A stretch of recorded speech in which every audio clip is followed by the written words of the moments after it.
Radio Flamme. Maud Fauvel, est-ce que tu peux nous parler des Diaboliques qui a été écrit par Barbé d'Aurevilly? Oui, bien sûr. Alors, Barbé d'Aurevilly, c'est un sacré personnage extravagant, scandaleux, mais en même temps avec un côté romantique incroyable. Et puis, il se rappelle de sa jeunesse, de toutes les choses que lui ont racontées à la fois sa vieille bonne, mais aussi sa grand-mère, et puis tous les gens du pays. Donc, en fait, il se sert de tout ça. Plus, il se renseigne à la bibliothèque municipale de Valogne. À l'époque, c'était pas bibliothèque municipale, mais il se renseigne là, il se renseigne dans les articles de journaux, il se renseigne de tout ce qu'il entend parler, et il se sert de tout ça pour faire des nouvelles proprement diaboliques, c'est-à-dire qu'au lieu que ce soit le diable qui est mis en scène, ce sont des femmes, des héroïnes, qui ont toujours des travers incroyables, ou alors ce sont des maîtresses femmes, mais qui veulent faire un petit peu changer, on va dire, l'histoire, surtout au 19e siècle. C'est un peu scandaleux. Voilà, c'est même complètement scandaleux. Surtout à l'époque, il a eu par exemple un procès en 1874, un procès retentissant, il a été obligé de retirer tous les livres de la vente, et donc il a touché pratiquement rien de cette chose, alors que c'était magnifique, quoi. C'était très bien lancé. C'est Gambetta lui-même qui l'a défendu. Et en fait, chacune des diaboliques, il en prévoyait 12, il en a écrit 6. Chacune des diaboliques, on pourrait dire que ça se joue dans le coin, en fait. Ça fait référence à des femmes qu'il a rencontrées. Voilà, certainement, certaines femmes, alors que ce soit dans les salons littéraires parisiens, ou alors en Normandie, dans les recoins de Normandie. Et il se sert souvent de châteaux du coin, d'ambiance, comme dans les romans d'ailleurs, l'ensorcelé, le prêtre marié, etc.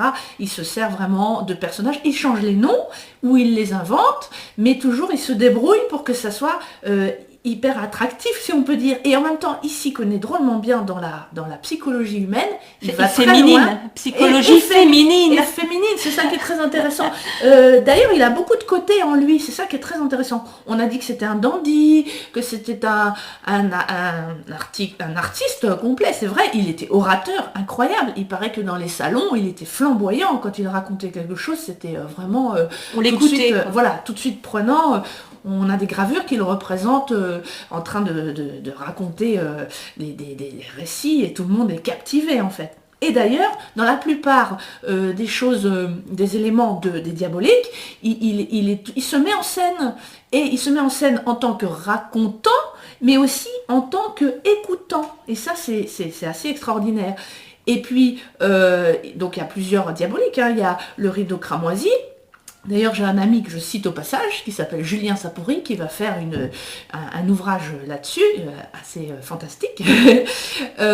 Donc, le rideau cramoisi, qui se passe probablement à Valogne, donc ça c'est très intéressant, à l'hôtel du Louvre, à l'hôtel de Grandval, pourquoi pas, on ne sait pas. Il s'en passait des choses à Valogne, le petit Versailles normand. Tout à fait, le bonheur dans le crime se passe aussi en partie à Valogne, en partie à Yvetot-Bocage, on ne sait pas trop, le château de Servigny, mais en même temps l'héroïne, fleurettiste de renom et maîtresse d'armes, ce qui est assez original à Valogne, alors que souvent c'était plutôt un maître d'armes. Là, en l'occurrence, c'est elle. Il y a des choses qui se passent aussi à un dîner daté, se passent ici aussi, à Valogne. Les titres aussi sont particuliers, les titres de ces nouvelles. Les titres sont particuliers, sont incroyables. Le dessous de carte d'une partie de whist, c'est pareil, ça se passe dans un salon, tout le monde joue aux cartes, mais en fait c'est là qu'on raconte des tas de choses.